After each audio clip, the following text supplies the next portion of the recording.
हरे कृष्णा। आज हम चर्चा करेंगे कि दूसरे का दोष देखना ये क्या अच्छा है या बुरा है। ये जो दोष देखना जो प्रवृत्ति है, किसी किसी को ये दोष देखने को बहुत अच्छा लगता है। दूसरों को दोष को दूसरे को बताने के लिए ये भी अच्छा लगता है और दूसरे के दोष को चिंता करने से भी अच्छा लगता है। वो कितना कमी है, मैं कितना अच्छा हूँ। और दूसरे के दोष को हम व्याख्या करने के लिए भी और बात करने के लिए भी हमको बहुत अच्छा लगता है। तो हम देखेंगे कि ये जो दोष देखना प्रवृत्ति है, ये किसी से शुरू होता है और किधर है ये दोष। दूसरे का दोष हमको इतना क्यों दिखता है, इसको थोड़ा चिंता करना चाहिए कि हमको दूसरों का ही दोष दिखता है मगर अपना दोष नहीं दिखता है। तो गोस्वामी लोग बोलते हैं कि जैसे एक दर्पण के सामने आप चले जाओ और खड़े होकर देखो, आपको क्या दिखाई पड़ेगा? आपको वही दिखाई पड़ेगा जो आपके मुंह में है। आपके ऊपर तिलक है तो वो तिलक दिखाई पड़ेगा। आपके मुंह पर कोई कुछ दाग है तो वही दिखाई पड़ेगा। जो भी आपके मुंह में ऊपर होगा वो ही दर्पण में दिखाई पड़ेगा। और आप हिलेंगे तो दर्पण में भी वही छवि हिलेगा। तो वैसे ही दूसरा का जो हमको दोष दिखता है, ये दोष हमारा अंदर ही होता है और हमारा अंदर जो दोष होता है वही दोष हमको दूसरे के तौर से दिखता है। आप जान लो कि जो दूसरा व्यक्ति है वो एक दर्पण के जैसा होता है और हमको वही दोष दिखाई पड़ता है जो हमारा अंदर होता है। आप थोड़ा सोचिए ये कितना सत्य है या असत्य है। दूसरा व्यक्ति के पास बहुत सारे दोष होता है या दुर्गुण होता है मगर हमको सब दोष नहीं दिखाई देता है कि दुर्गुण नहीं दिखाई देता है। हमको पर्टिकुलर वही दोष दिखाई पड़ता है जो दोष हमारा अंदर होता है। हम वही दोष ही वही दूसरे व्यक्ति के ऊपर दिखते हैं और हम बोलते हैं उसके हृदय में ये है, वो ये ऐसा व्यक्ति है, वो वैसा व्यक्ति है, वो थर्ड क्लास है, उसका कोई गुण नहीं है। जब भी हमको दिखता है कि दूसरे के पास कोई गुण नहीं है, वास्तव में वो उसके अंदर नहीं है, वो हमारा अंदर वो गुण है। उसके अंदर होता है या नहीं होता है हमको ये चिंता करने का ज़रूरत नहीं है, मगर हमको यही चिंता करना ज़रूरी है कि हमको वही दोष दूसरे व्यक्ति से क्यों दिखाई पड़ता है, क्योंकि वही दोष हमारा अंदर में होता है। जैसे कि मैं बताया एक पहले से एक छोटा सा उदाहरण कि जैसे कि एक दर्पण के सामने आप खड़ा होकर देखेंगे कि आपको वही दिखाई पड़ेगा जो कि आपके मुंह में चिन्ह है।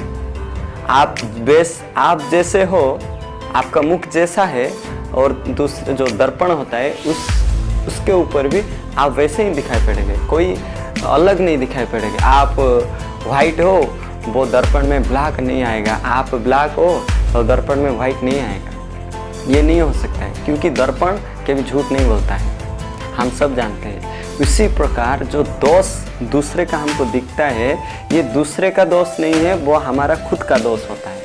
वो हमारा अंदर जो दोष या बुराई छुप के रहता है वो ही हमको दूसरे के अंदर दिखता है और हम देख करके बोलते ये खराब है, वो ऐसा है, वो वैसा है, मगर वो ऐसा है वैसा नहीं है। याद रखो कि हमारा आचार्य लोग बताते हैं कि दूसरे का जो दोष आपको दूसरे से दिखाई पड़ता है वही दोष आपके अंदर होता है। आप देखिए, एक बार विचार करो और शांति से बैठ के चिंता करो कि जो मैं दूसरे के पास जो बुराई दिखता हूँ वही दोष क्या हमारा अंदर नहीं है।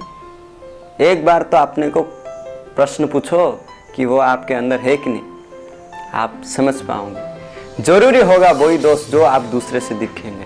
तो इसलिए वो तो हमारा आचार्य लोग खुल दिए हैं। ये जो प्रमाणिक या छोटा सा उदाहरण के माध्यम से हमको बोल लिए, हमको समझा दिए कि कैसे हम लोग हमारे अंदर रहते हुए दोष को हम दूसरे के अंदर देखते हैं। तो हमको सब समय यही बात याद रखना चाहिए। कभी कभी और भक्त लोग बोलते हैं कि हम जब भी दूसरे को अंगुली दिखाकर बोलते हैं हाँ वैसे हो, आप देखिए हम जब भी दूसरे को अंगुली दिखाते हैं, एक अंगुली उस तरफ से होते हैं और 4 अंगुली या 3 अंगुली अपने तरफ से होते हैं। तो हमको इससे क्या शिक्षा मिलता है कि दूसरे को एक बात, एक दोष दिखाने के पहले अपने अंदर जो रहने वाले जो 4 दोष को पहले जान लो, उसके बाद आप दूसरे को बताएंगे। हम जब भी दूसरे का दोष दिखते हैं ना, पहले सोच लो तुम्हारा अंदर में भी ज़्यादा दोष होता है, तो पहले अपने आप को कंट्रोल करो और दूसरे को आप बताएंगे। कैसे बताएंगे? क्रोध से नहीं। यदि किसी का भूल होता है, हमको क्रोध से नहीं बोलना चाहिए, क्योंकि हमारा अंदर भी दोष रहता है।